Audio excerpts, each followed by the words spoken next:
All right, hey everybody, it's Jason Blaha here, and I thought I would sit down here, do a video for you guys, just kind of showing you some tips on how to grip the bar and bench press. Because a lot of people, they get shoulder pain when they bench, they complain about their shoulders hurting, they don't get enough power on it, and one of the biggest mistakes people make is the way that they grip the bar, okay? They don't understand how to stack the wrists.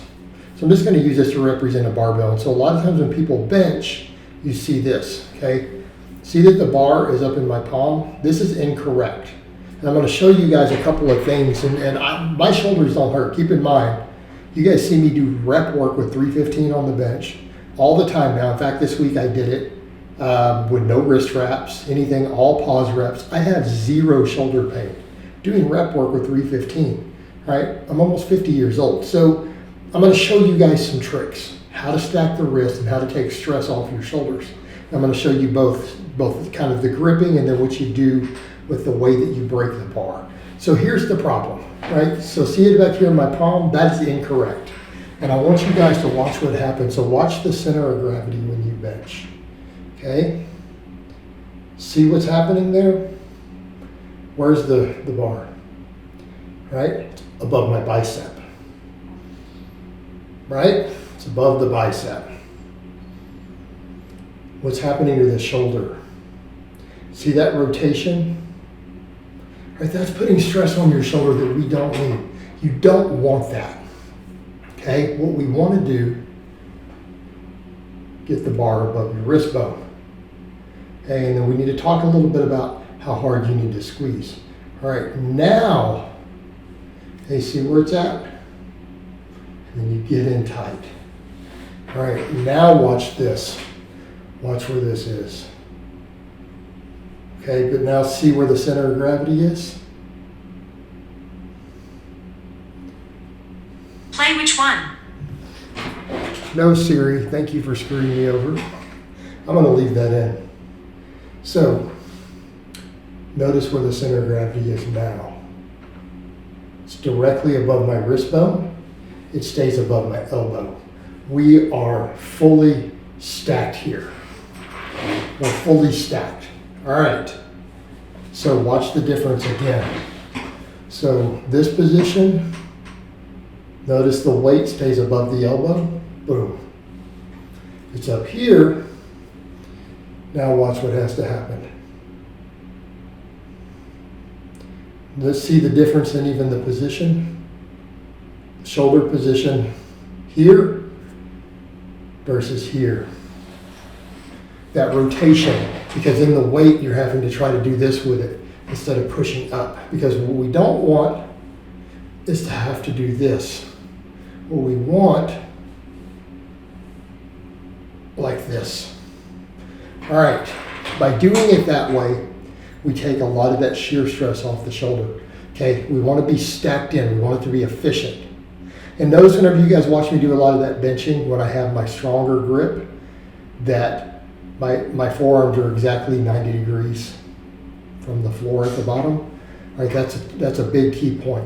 Okay, so what else should we be doing? Squeezing the bar. You'll see a lot of times, you'll see people, they'll start out with it in the right position, and then as they do their work set, I see this with clients all the time on their work sets. The bar starts, you know, even if they have it too here, like they'll try to do it here and squeeze it hard instead of getting it above, and then what happens, as soon as your grip gets even slightly loose, what happens? You cock back and you're back in that position. So it's important when you get the bar, right? So what we want to do when you go to unrack it, it's going to be a pretty wide grip on a power bench, right? We're way out here.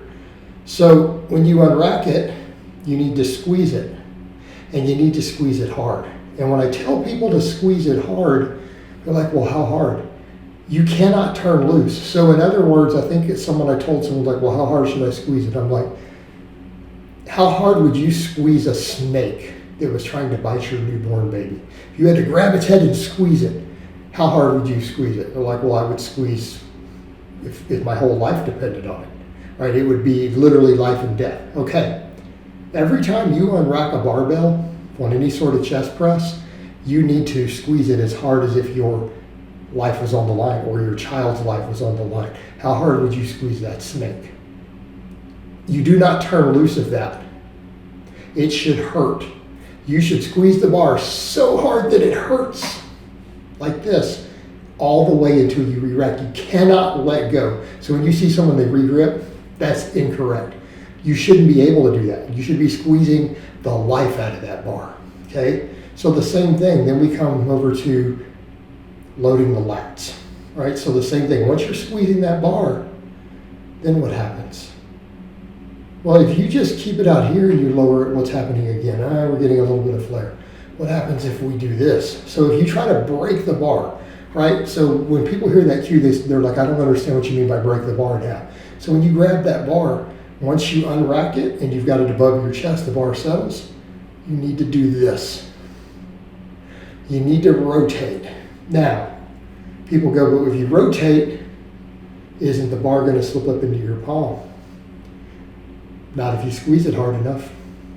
See where we're going with this? So when you go to lower it, you should break the bar in half and then lower it. When you touch, boom, you drive back up. Come down, touch, drive it back up, like that. You should be breaking that bar. Okay, that engages your lats. So on the eccentric rep, the lats need to be fully engaged. This creates stability. This will take the stress off your shoulders. Okay, so what else do we want to do here? If you squeeze it hard enough, because that's the other thing that people talk about. They're like, well, if I try to break it in half, right, if I'm doing that, this is going to happen. Because you turned loose of the bar.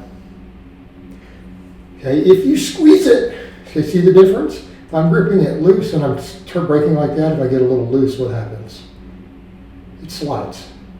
But if you're squeezing it as hard as you possibly can, notice it doesn't move. Notice I bent the metal, right? Actually bending that a little bit. But it's staying in position. Why? Because you're squeezing it. And if you squeeze it as hard as you possibly can, it won't slip in the wrist. It'll stay above the wrist bone. Okay, so then when we're benching, it should be, and then you drive up. Notice that my little scapula stay together, right? So if you do all of that, we stack the wrists, you engage the lats, right? So that you're breaking the bar apart and you're squeezing it as hard as you can and that bar stays above it. Your shoulders shouldn't hurt. So your shoulders shouldn't hurt. And the same thing, I'll see guys when they go to lower it, like they get it here, sometimes you'll see this.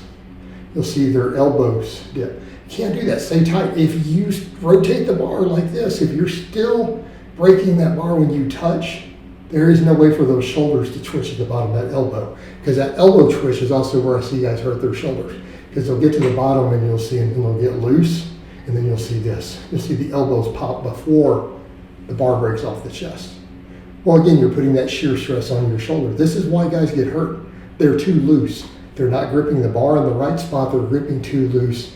They're not tight enough. And then they wonder why their shoulders hurt. That's why your shoulders hurt when you bench press, guys. All right, guys, well, that's really all I have to say on that today. I hope it's been informative, and I'll talk to you guys and gals next time.